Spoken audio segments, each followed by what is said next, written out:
عامر صاحب، جو سب سے اہم سوال، بڑا سوال، سنجیدہ سوال کہ پاکستان کے لیے جو سال 2024 گزرا ہے، ہم نے دیکھا کہ ابھی آج کی بھی اگر بات کریں، سال کے جو پہلا دن تھا شاید اس پہ بھی یہی صورتحال ہو، آج بھی یہی صورتحال ہے۔ مختلف جگہوں پر کچھ دھرنے، خدا نہ خواستہ کوئی دہشت گردی کے واقعات ہم نے اس مہینے میں بھی دیکھے، اور تلخ جو خبریں، پھر سیاسی منظرنامہ جس طرح سے ہے۔ تو یہ پورا سال 2024 جو ہے پاکستان کے لیے، اس کو کس طرح سے آپ دیکھتے ہیں؟ دیکھیں، حقیقت تو یہ ہے کہ بہت مشکل اور ٹف سال ہو رہا ہے پاکستان کے لیے، اور بہت سے لوگوں کے لیے، پولیٹیکل لوگوں کے لیے، پاکستانی پالیٹکس کے لیے، پاکستانی جوڈیشری کے لیے بھی میرے خیال میں ورس سال گزرا ہے۔ یعنی ہم نے ایک 28 سال سے ہمارے ہاں ایک ٹرینڈ چلا آ رہا تھا سپریم کورٹ کے ایک فیصلے کے بعد، اور وہ کانسٹیٹیوشنل بھی ایک چل رہا تھا کہ سینئر موسٹ جو جج ہوگا وہ چیف جسٹس آف پاکستان بنے گا۔ اس سال ہم نے دیکھا کہ 26ویں ترمیم کے بعد وہ کمپرومائز ہوا، اور دو سینئر موسٹ ججز کو صرف اس لیے سائڈ میں کیا گیا کہ ہمارے حکمرانوں کو، یا حکومتی جو طبقہ بیٹھا ہے، یا حکمران اتحاد جو بیٹھا ہے اس وقت، ان کو لگتا تھا کہ یہ کہ انصاف نہ کر دیں، یعنی ہمارے خلاف فیصلہ نہ کر دیں۔ مطلب ان کو یہ نہیں تھا کہ بھائی یہ باعث، ان کو صرف یہ تھا کہ یہ کہیں انصاف پہ مبنی فیصلہ نہ ہو جائے۔ تو یہ بھی بڑا مشکل ٹائم پریس اور میڈیا کے لیے بدترین ٹائم ہے پاکستان کی پوری تاریخ میں، شاید اتنا مشکل ٹائم نہ ہو۔ مجھے 30 سال ہو گئے جرنلزم میں، میں نے جنرل پرویز مشرف کے مارشلہ میں لکھا ہے، کئی سال کالم لکھے ہیں، میں 5-6 سال میں کالم لکھتا رہا ہوں، پورا مشرف کا ہم دیکھا ہے مارشلہ لوگ۔ جنرل ضیاء کا بھی میں نے تو نہیں دیکھا، اس طرح جرنلسٹ نہیں تھا، میں تو اسٹوڈنٹ تھے، لیکن جو ہمارے سینئرز بتاتے ہیں کہ اتنا مشکل اور اتنا کڑا وقت وہ بھی نہیں تھا۔ تو ہم نے ورسٹ ہم نے ٹائم دیکھا ہے، میڈیا ٹوٹلی کمپرومائز ہو گیا ہے، مینج ہو گیا ہے، کسی کی کوئی ضرورت نہیں کوئی کہیں کو چلا سکے، اور میڈیا ہاؤسز کو ہی مینج کر لیا گیا۔ اب جرنلسٹ وزارت ویسے ہی ریلیونٹ ہو گئی ہے، تو پورے میڈیا ہاؤسز ہی مینج ہو گئے۔ تو یہ مشکل چیزیں آئی ہیں، بہت مشکل ٹائم تھا۔ الیکشن کا آپ دیکھیں نا، اس میں جہاں ایک اچھا لمحہ تھا، کہ اچھا لمحہ یہ تھا کہ آپ ایک پارٹی کو بالکل کمپین نہیں کرنے دی گئی، سپریم کورٹ کا ایک فیصلہ آیا جو کہ ایک سرین غلط فیصلہ تھا اور بڑی زیادتی تھی، انتخابی نشان چھینا گیا، کروڑوں لوگوں کو مینڈیٹ، ان کو ووٹ دینے کا ایک طرح کا حق سے محروم رکھنے کی کوشش کی گئی۔ لیکن پاکستانی قوم نے ایک بہت اچھا لمحہ یہ ہے اس حوالے سے کہ اس دن رسپونڈ کیا، بہت زبردست رسپونڈ کیا۔ مطلب ہم لاہور میں یہ بات تنزن لوگ لاہور کے لوگوں کو کہتے ہیں، کہ پنجاب کے لوگوں کو، خاص طور پر لاہور کے لوگوں کو، کہ جی قیمے کا نان کھاتے ہیں اور نان کھا کے اور بریانی کھا کے ووٹ دیتے ہیں۔ اس دن لوگوں نے ایسا نہیں کیا، بلکہ اب لاہور میں تو بہت سے لوگ جانتے ہیں اور یہ کہتے ہیں کہ قیمے کا نان اور بریانی انہوں نے نون لیگ والوں سے کھا کے ووٹ پی ٹی آئی کو دی ہے۔ تو عوام نے رسپونڈ کیا، غیر معمولی ایک مظاہرہ کیا لوگوں نے، ایسی ہمیں امید نہیں تھی پاکستانی عوام سے بھی کہ اتنے شدید جبر، مطلب آپ دیکھیں نا کہ ایک نشان ہے، ایسے عجیب و غریب نشان ہے، لوگوں کو پتہ ہی نہیں ہے۔ مثلاً ہمارے احمد پور شرکیہ سے جہاں سے میرا تعلق ہے، تو وہاں پہ ایک وہ رولر کوسٹر کا نشان ہے، تو یہ کسی ایک ایم این اے کے کینڈیڈیٹ کا شاور کا نشان ہے، بلیک اینڈ وائٹ میں اتنے چھوٹے سے 1 انچ نشان میں آپ اندازہ لگائیں شاور کا کیا پتہ لگنا ہے۔ یا جنہوں نے وہاں لوگوں نے شاور دیکھا ہی نہیں دیہات میں، یا رولر کوسٹر، تو ان لوگوں نے اس ہلکے والوں نے دیکھا ہی نہیں ہوگا کہ وہ کیا ہوتا ہے بیچارہ، کیا چیز ہے۔ یا اور کسی کو بینگن کا نشان اور جوتے کا نشان اور پتہ کیا کیا، اور لوگوں نے پھر بھی ان کو ووٹ ڈالا ہے، نشان یاد رکھے ہیں، قومی اسمبلی کے حلقے کے اور 2 صوبائی کے 3 نشان ان پڑھ لوگوں نے یاد رکھے ہیں، اور ایسی ایسی سیٹوں پہ ہارے ہیں۔ جو مطلب رینجر خان میں ایسا ہوا کہ وہاں پہ مخدوم خاندان کی سیٹ ہے جو 1946 سے لے کر مخدوم فیملی میں رہی ہے، اور پہلی بار ایسا ہوا ہے کہ وہاں ایک خاتون نے، ایک مڈل کلاس خاتون نے، 2 بڑے مخدوم خاندان، مخدوم شہاب الدین کے بیٹے کو اور مخدوم خسرو بختیار کی کے بھائی کو، مخدوم ہاشم جماں بخت کو، دونوں کو شکست دے کے ایک عام خاتون جو صرف پی ٹی آئی کی ورکر ہے وہ ایم پی بنی۔ تو بہت سارے اپنے نئی چیزیں بھی دیکھی، نئے ٹرینڈ بھی بنے ہیں، چیزیں بڑے برج الٹے ہیں۔ گجرانوالہ میں کسی کو امید نہیں تھی کہ مسلم لیگ نون کس طرح ہارے گی، سیٹیں لوز کرے گی۔ تو لوگوں نے فیصلہ آباد میں پورا صفایا ہوا، لینڈ سلائیڈ بالکل بھی فیصلہ آباد میں، میاں والی میں، جنگ میں، اور اتنے ووٹ پڑے ہیں کہ آپ حیران ہو جائیں گے۔ جنگ میں ایک لاکھ 1,70,000 ووٹ پڑے ہیں، یعنی کہ مقابلہ ہی کیوں نہیں ہے، اس میں 1 لاکھ ووٹوں کی لیڈ دیتے ہیں اچھا، اے پی آپ سے میں اور میں ہر جگہ۔ آپ نے بڑی انٹرسٹنگ انفارمیشن شیئر کی ہے۔ میں آپ صحافی ہیں، آپ نے اپنی پوری زندگی جو ہے صحافت کو دی ہے، اور انشاءاللہ ابھی آپ نے بہت کچھ سرو کرنا ہے جرنلزم میں، اور نئے آنے والوں کو بھی سکھانا ہے۔ لیکن اس سے پہلے پاکستان میں مشرف کا دور بھی گزرا ہے، ضیاء الحق کا دور بھی گزرا ہے، اس سے پہلے بھی ڈکٹیٹرشپس کا دور گزرا ہے۔ ایسا اب کیا ہو گیا کہ پورا میڈیا ہی ایسا لگتا ہے کہ مینجڈ ہو گیا ہے؟ پہلے بھی کچھ چینلز ہوتے تھے ان کا بھی پتہ ہوتا تھا کہ یہ مینجڈ ہیں, کچھ نہیں ہوتے تھے ان کا بھی پتہ ہوتا تھا. چینلز 3 مہینے کے لیے بند بھی ہو جاتے تھے لیکن وہ سروائیو کرتے تھے, وہ اپنے اسٹینڈ پہ کھڑے رہتے تھے. اب ایسا کیا ہو گیا؟ اس وقت تو عمران خان صاحب بھی نہیں ہوتے تھے, ان کے یہ کہتے ہیں کہ فالوورز وہ بھی نہیں ہوتے تھے, پھر بھی وہ سروائیو کر جاتے تھے. اب ایسا کیا ہے کہ عوام اتنی بڑی تعداد میں نکل رہی ہے, چاہے وہ کسی ایک سیاسی جماعت کے احتجاج میں ہو, چاہے وہ ووٹ کاسٹ کرنے کے لیے ہو, جس دن آپ نے ان کے فون بند کر دیے سب کچھ. اب ایسا کیا ہو گیا کہ سب کو مینج کرنا اتنا آسان ہو گیا؟ دیکھیں میرا خیال ہے میڈیا ہو گیا کمرشل بورڈ, اور اس میں جو پروفیشنل جرنلسٹوں کے میڈیا ہاؤسز تھے یا اخبارات تھے وہ بہت کم ہو گئے ہیں, مینج ہو گئے ہیں, اور وہ زیادہ تر اب جو سرمایہ دار سیٹھ آ گئے ہیں. اب ہمارے اس وقت جو بڑے چینلز میں کافی بڑی تعداد پراپرٹی ڈیلرز کی ہے, جو بڑے پراپرٹی ڈیلرز ہیں. میں ان کے نام گناؤں تو آپ حیران ہو جائیں گے, 5 7 8 بڑے چینل سارے ہی پراپرٹی, بڑے بڑے پراپرٹی ٹائکون کہہ لیں آپ. وہ لوگوں کے خالصاً بزنس مین ہیں, ایسے بزنس مین ہیں, کوئی شوگر ملوں والے ہیں, انڈسٹریاں جن کی ہیں, جن کے اپنے کالجز کے نیٹ ورک ہیں, جن کو گردن پہ انگوٹھا رکھنا بہت آسان ہو گیا ہے. اور وہ ایک نوابق کا ہوتا تھا, مجید نظامی صاحب جیسے جرنلسٹ تھے, وہ بھی ختم ہو گئے, سٹینڈ لینے والے, جو قیمت ادا کرنے والے.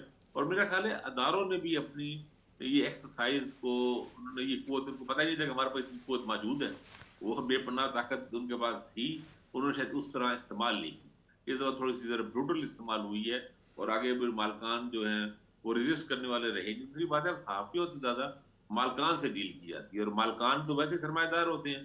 وہاں تو پاکستان جیسے ملکوں میں جہاں رولز اور لاز اس طرح ہے نہیں, وہ کوئی بھی جا کے پولیس کا ایک ایسا ایک ASI جا کے کسی بڑے سے بڑے بزنس مین کو پکڑ لے, تو وہ بھی اب دیکھیں نا, ایئر وائی وہاں پہ ایک بڑا چینل تھا جو عمران خان کو بہت زیادہ سپورٹ کرتا رہا پچھلے سالوں میں, اور یہاں بھی شروع میں اس نے کیا, لیکن ایک ٹائم پوزیشن آئی کہ انہوں نے بند ہو گیا, مختلف چینل جگہوں سے بند ہو گیا باقاعدہ. اور ہائی کورٹ کے مسلسل آرڈرز کے باوجود بھی اس کو نہیں کیبل نیٹ ورک پہ لایا گیا. آخرکار وہ پھر کمپرومائز ہوتے ہیں جب ایسی صورتحال ہو لوگ. تو میرا خیال ہے بہت مشکل, اور عوام بھی ووٹ ڈالنے تو نکلی ہے, لیکن بس صرف ووٹ ڈالنے نکلی, اس کے بعد نہیں نکلی. PTI کے احتجاج میں بھی پبلک عوام اس طرح شامل نہیں ہوئی. دیکھیں نا پنجاب میں آپ دیکھ لیں, 11 کروڑ کا عوام ہے, اور لاہور شہر 1.5 کروڑ کا ہے. ایسا نہیں کہ 1 لاکھ بندہ بھی اکٹھا ہوا, 5 7 ہزار بندے نکلتے ہیں جو ورکر ہیں. اب یہ جو انہوں نے ڈی چوک پہ انہوں نے کیا 26 24 نومبر کا, اس میں بھی 8 10 ہزار 12 ہزار 15 ہزار, وہ بھی KP کی حکومت اور ان کی سپورٹ کی وجہ سے. پنجاب سے تو اس سے بھی کم لوگ نکلے. لوگ اصل میں اس کے لیے تیار, جوتے کھانے, ڈنڈے کھانے کو, اور گولیاں کھانے کو, یا چھتر کھانے کو پولیس کے, اس کے لیے تیار نہیں ہے. ووٹ ڈالتے ہیں لوگ, اپنا جمہوری حق استعمال کرتے ہیں, وہاں پہ انہوں نے عامر استعمال صاحب کیا. بالکل, یہ پورا سال جو تھا اگر پاکستان کی سیاست کے حوالے سے دیکھیں تو پاکستان تحریک انصاف یا عمران خان صاحب کے گرد ہی گھومتا رہا, الیکشن سے پہلے بھی, الیکشن کے بعد بھی, اور جو بھی چاہے ان کا نام لینے پہ شاید پابندی لگائی گئی کہ چینلز پہ نام بھی نہیں لیا جائے گا, لیکن بہرحال جو سیاست تھی پوری وہ انہی کے گرد, یا خبریں بھی جو بنتی رہیں انہی کے گرد بنتی رہی. اور اس کی وجہ سے یقینی طور پہ ایک تقسیم کا تاثر تو آیا کہ معاشرہ تقسیم ہے, صحافت شاید تقسیم ہے, اور اس طرح سے ابھی حال ہی میں ہم نے بالکل دیکھ لیا کہ بہرحال اب مذاکرات جو ہیں وہ اطلاعات یہ ہیں کہ وہ چلیں گے, آگے چلیں گے, اور اس کے نتیجے میں ہو سکتا ہے کہ کم از کم یہ جو تقسیم ایک معاشرے کی نظر آ رہی ہے, کم از کم اس کے خلیج کو کچھ کم کیا جائے. تو آپ کے خیال میں کیا یہ کوئی جو چیزیں ہیں درست سمت بھی اب جائیں گی, یا خدا نخواستہ 2025 میں بھی ہمیں ایسے ہی مناظر دیکھنے کو ملیں گے کہ چاہے وہ سیاسی میدان ہو, چاہے وہ پاکستان کے حوالے سے دیگر ہوں, ہر طرف انتشار ہی نظر آئے گا, ہر طرف تقسیم ہی نظر آئے گی. پاکستان کو اگر انٹرنیشنل سطح پر کوئی مشکل حالات کا سامنا ہوتا ہے تو ہمارے ہی کچھ پاکستانی اس کے اوپر مزاحیہ کومنٹس کر رہے ہوتے ہیں یا مزاحیہ پوسٹیں کر رہے ہوتے ہیں. تو یہ جو تقسیم کا ایک عنصر ہے پاکستانی معاشرے میں, کچھ بہتری ہوگی 2025 میں یہ جو بھی شروع ہوئے مذاکرات اس کی وجہ سے؟ دیکھیں تقسیم تو کچھ شک نہیں, بہت بڑی اور بڑی گہری ہے اور بڑی شدید ہے. اور اس طرح کیا ہے کہ گھروں میں تقسیم ہوئی ہے, بھائیوں میں اور باپ بیٹے میں تقسیم ہوئی ہے, اور میاں بیوی کی تقسیم ہے, اور تقسیم تو بہت زیادہ ہے, کچھ شک نہیں ہوئی ہے. اور پہلی بار ایسے ہوئی ہے کہ اتنی کلیئر تقسیم. اور آپ دیکھیں کہ ایک طرف تحریک انصاف ہے, دوسری طرف باقی ساری جماعتیں, آلموسٹ ساری جماعتیں. تو یہ بھی ایک بڑی عجیب و غریب قسم کی تقسیم ہے. تو لیکن یہ کہ مذاکرات سے بہت امیدیں, میں تو سچی بات ہے امید رکھتا ہوں, لیکن اگر ایسا ہو, لیکن مجھے تو بہت زیادہ امید اس پر لگ نہیں رہی کہ فوری چیزیں بہتر ہو جائیں گی. کیونکہ اصل میں بات یہ ہے کہ الیکشن تحریک انصاف سے چھینا گیا ہے, الیکشن چرایا گیا ہے, اور الیکشن اس لیے نہیں چھینا گیا کہ 6 مہینے یا سال بعد ان کو دے دیا جائے. الیکشن تو اس لیے چھینا گیا ہے نا کہ ان کو سبق سکھایا جائے اور اگلے 4-5 سال کے لیے ان کو باہر رکھا جائے. خاص طور پہ یہ جو امینڈمنٹس وغیرہ کے بعد جو آرمی چیف کی آپ دیکھیں نا ایکسٹینشن 3 سال کی جگہ 5 سال ان کو ہو گئی ہے. اس مینس کہ اب جو بھی چل رہا تھا, کوئی اگر سوچ رہا تھا کہ 3 سال بعد وہ تبدیل ہو جائے گا, یعنی سال تو گزر چکا ہے, سال سے زیادہ گزر گیا, تو اب تو وہ 5 سال ان کی ہوگی نا ٹینور ان کا. تو وہ میرا خیال ہے کافی چیزیں مشکل آسان نہیں ہے. اللہ کرے, امید یہ کرنی چاہیے, ہم امید کرتے ہیں کہ اسٹیبلشمنٹ عقل مندی سے کام لے اور کچھ اس میں اس بات کا احساس کرے کہ عوام کی جو طاقت ہے, سب سے بڑی پولیٹیکل پارٹی ہے, اپوزیشن کی سب سے بڑی جماعت ہے, اس کو آپ مین اسٹریم میں لکھ رہے ہیں. کچھ تحریک انصاف کو بھی ظاہر لچک پیدا کرنی چاہیے, نرمی پیدا کرنی چاہیے, کہ تحریک انصاف کی ڈیمانڈز غلط نہیں ہے. مثلا دیکھیں نا, اگر وہ کہتے ہیں 9 مئی کا, وہ اسے انکار کرتے ہیں, وہ کہتے ہیں اس کے لیے اگر یہ اس میں مطلب عمران خان کے بڑے کیٹیگوریکلی 3 باتیں کہتے ہیں 9 مئی پہ کہ ہم نے نہیں کیا, اور جس نے کیا ان کو سزائیں دیں, ہمیں کوئی اس میں مسئلہ نہیں ہے. اور لیکن وہ یہ ان کا کہنا ظاہر بات ہے یہ ہے کہ ملٹری کورٹس میں نہ ہو, وہ روٹین کی کورٹس میں ہو تاکہ انصاف کے تقاضے پورے ہوں, سزائیں دیں. اور پھر وہ کہتے ہیں اس کو تحقیق کرنے کے لیے, یعنی دودھ کے دودھ اور پانی کا پانی کرنے کے لیے جوڈیشل کمیشن بنایا جائے. یہ تو معقول بات ہے نا. کسی بھی کل میں ایک ٹی وی چینل پہ تھا, وہ کہہ رہے تھے جوڈیشل کمیشن کیوں بنایا جائے, ہمارے سینئر جرنلسٹ کہہ رہے تھے. تو میں نے ان کو کہا دیکھیں, 26 نومبر کو گولی چلی, یہ تو ایک امر واقعہ ہے نا, لوگوں کی کیجولٹیز ہوئی ہیں, لوگ زخمی ہوئے ہیں, گولیاں لگی ہیں, 10-12 تک کا موسم ہے ہی نہیں نا. اور ادھر یہاں سے رینجرز کے لوگ بھی مرے ہیں اس سے پہلے, اگرچہ وہ ایک ایکسیڈنٹ میں گاڑی کے اوپر نیچے آنے سے ہوئے, لیکن بہرحال لوگوں کا زخمی اور کیجولٹیز اس میں کچھ شک ہے ہی نہیں نا. پولیس اب یہ کہتے ہیں کہ پی ٹی آئی کا دعویٰ ہے کہ ہمارے بہت سارے لوگ قتل ہوئے ہیں, زیادہ ہوئے ہیں, یا گولیاں چلی ہیں, یا اس طرح فائرنگ ہوئی ہے, جو بھی ان کی ایک پوری چارج شیٹ ہے. حکومت انکار کرتی ہے. جب ایسی پوزیشن ہو تو آخر تیسرا حل کیسے نکلا جائے گا نا. کوئی جوڈیشری کام آتی ہے نا, آپ نے کوئی جوڈیشل کمیشن بنایا نا, انڈیپینڈنٹ جوڈیشل کمیشن ہو جو اپنی رپورٹ بنا کے بتائے کہ وہ ہوا کیا ہے.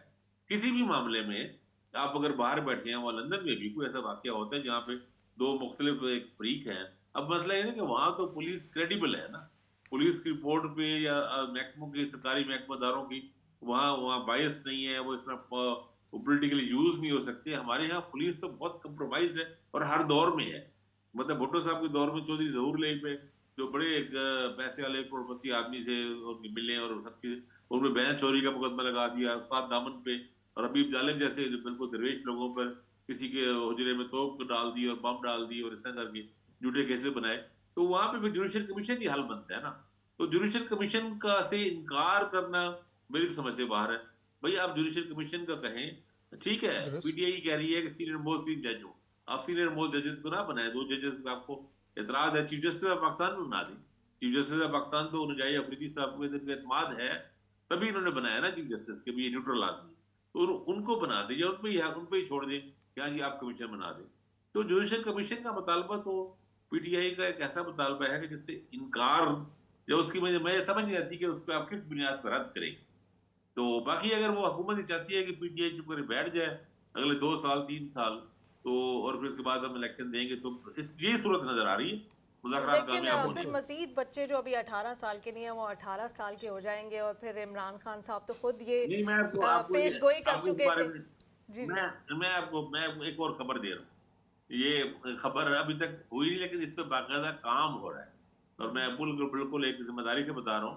باقاعدہ اس پہ ڈسکس ہوئی ہے, اس پروپوزل پہ, کہ ایک امینڈمنٹ کر کے ووٹ کا حق 18 سال سے بڑھا کے 23 سال کے لیے کر دی جائے, تاکہ اگلے 5 سالوں میں نئے ووٹر بڑھے ہی نہ.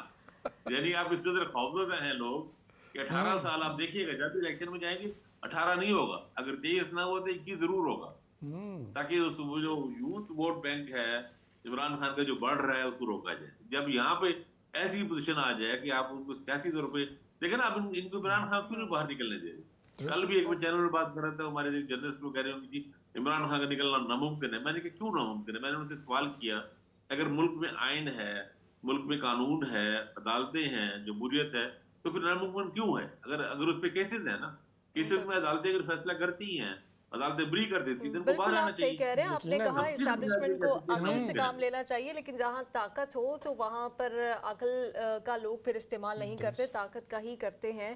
مس یوز آف پاور اس وقت پاکستان میں کلیئرلی نظر آ رہا ہے. بہت شکریہ آپ نے ہمیں وقت دیا.